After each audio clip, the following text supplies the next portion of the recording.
Hello everyone, I'm Rohan from TechieTechTech and a good day to you, your family, your friends, your loved ones, your pets, your neighbors, and your whole society in general.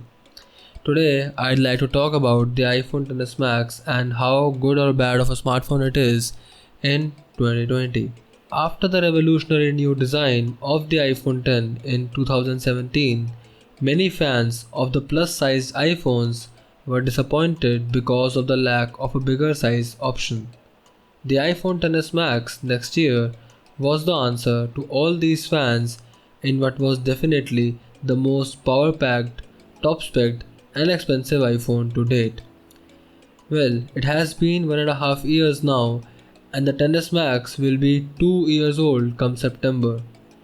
Has it held up well, and should you consider buying one now? Once again, I am Rohan, this is TechieTechTech, and let's find out.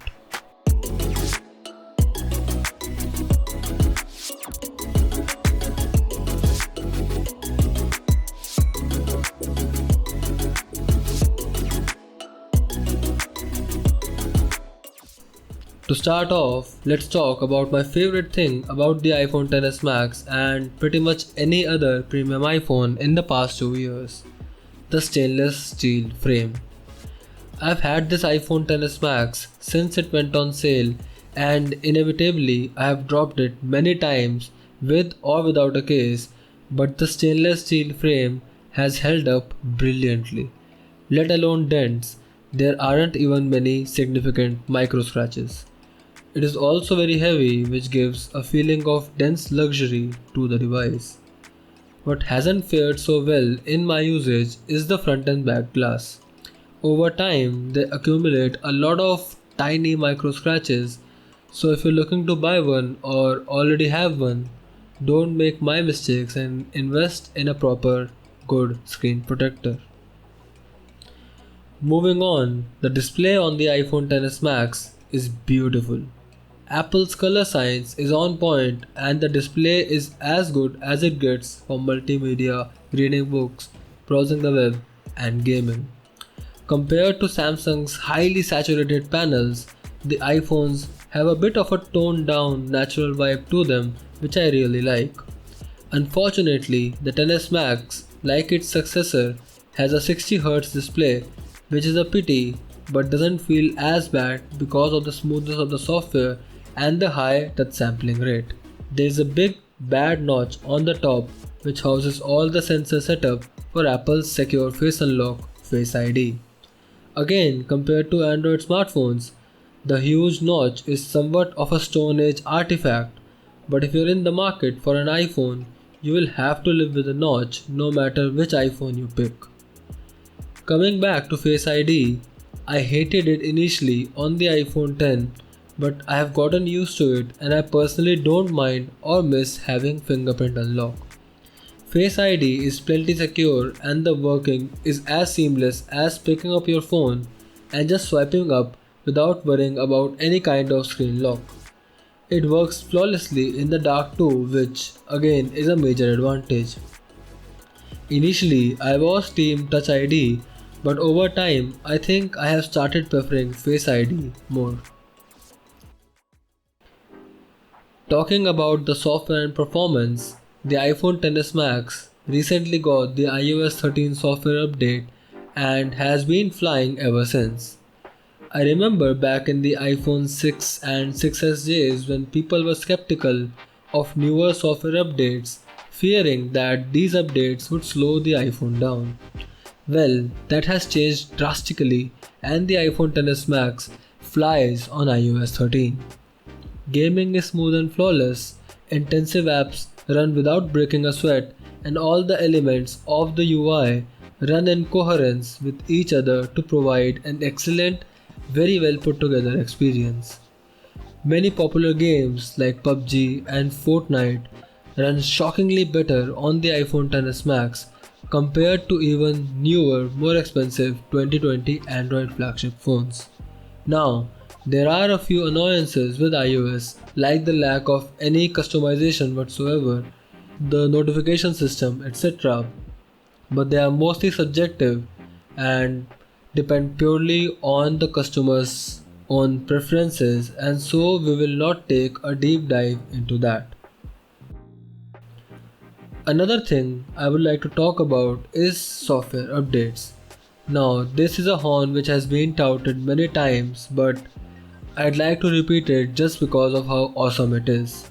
The iPhone XS Max launched in 2018 with iOS 12. It got its first major upgrade, iOS 13, last year in 2019. Since every iPhone gets around 5 years of software updates, we can expect the iPhone XS Max to go all the way up to iOS 16 and get updates till 2023.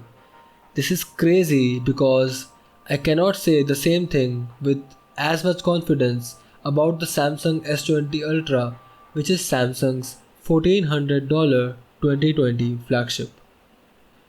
Moving on to the camera, in terms of specs, the XS Max features a wide and a telephoto lens, and both of them deliver 12 megapixel stills. Also, both the lenses are optical stabilized. When you talk about the photos, overall the pictures are well exposed and sharp. The real-time HDR processing feature is amazing.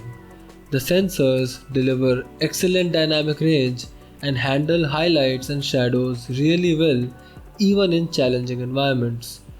The color rendering is also pretty good and the saturation levels are very close to real life colors, especially outdoors. Indoor performance is again pretty good as long as the area is fairly lit. Otherwise, the pictures do tend to get a bit noisy and grainy, especially when you're using the telephoto lens.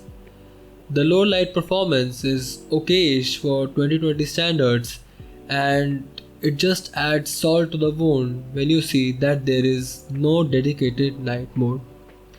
The pictures, therefore, are noisy and lack saturation.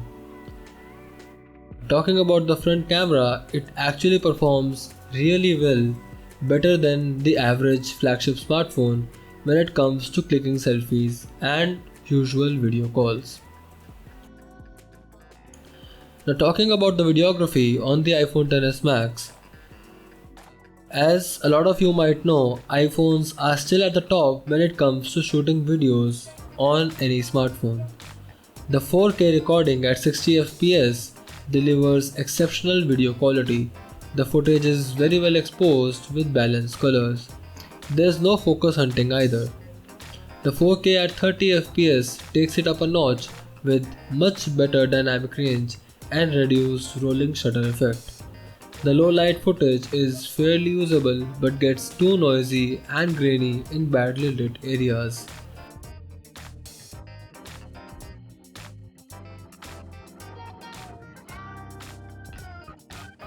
Slow motion camera is a fun tweak to play with, but only in outdoor lighting or indoors with properly lit environments. The indoor video quality can get noisy but still looks better than some of the 2020 flagship smartphones. In short, the camera is good hardware wise, but the overall performance can be improved by fixing low light performance and noise processing, especially with the content shot using the telephoto lens. Since both the wide and telephoto lens are optically stabilized, we can hope to see a dedicated night mode update in the future. Although given Apple's track record, let's not hope too much. Another thing that I would like to talk about specifically is the stereo speaker setup on this phone. It is actually pretty damn good for watching movies and listening to music, and it gets pretty loud without getting much distortion. Call quality and reception in my experience have been excellent. In our test calls, the earpiece produces a crisp, clear voice and the person on the other side was also able to hear us clearly. One major caveat I have with the iPhone XS Max is the lack of a fast charger in the box. It is just unacceptable and pretty greedy on Apple's part to include a tiny 5-watt brick with such an expensive phone, especially when phones for the fraction of the price come with fast chargers over on the Android camp. There's also no lightning to 3.5 mm dongle, which again is pretty greedy when you consider how cheap of an accessory it is for Apple. Before concluding, let's talk a bit about the battery life. Now, the iPhone XS Max is a large phone, a phablet if you may, and phablets tend to have excellent battery life because they have more room for bigger batteries. While it was excellent in the beginning, as expected, what really impressed me is how it has managed to stay just as good after 15 months of on and off usage and a major software update. I was actually expecting the battery to drop down to single day endurance only after all this time, but that has clearly not happened, and it can still easily last 1.5 to even 2 full days. Now, to conclude, does the iPhone XS Max hold up well in 2020? Yes, definitely yes. But should you buy one now? I am not so sure about that. Let me take an example. The iPhone XS Max still costs 70,000 rupees in India, which is around 920 US dollars. That's still very expensive and almost unreasonable when you realize that this is the price for a 2018 smartphone. If you are open to switching to Android, there are many cheaper and arguably better options available in the price bracket.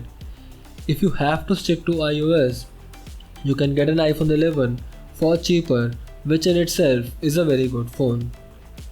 However, if you can find one for cheaper or you don't mind spending the money or something like that, the iPhone XS Max is a solid device which will easily last for many years to come.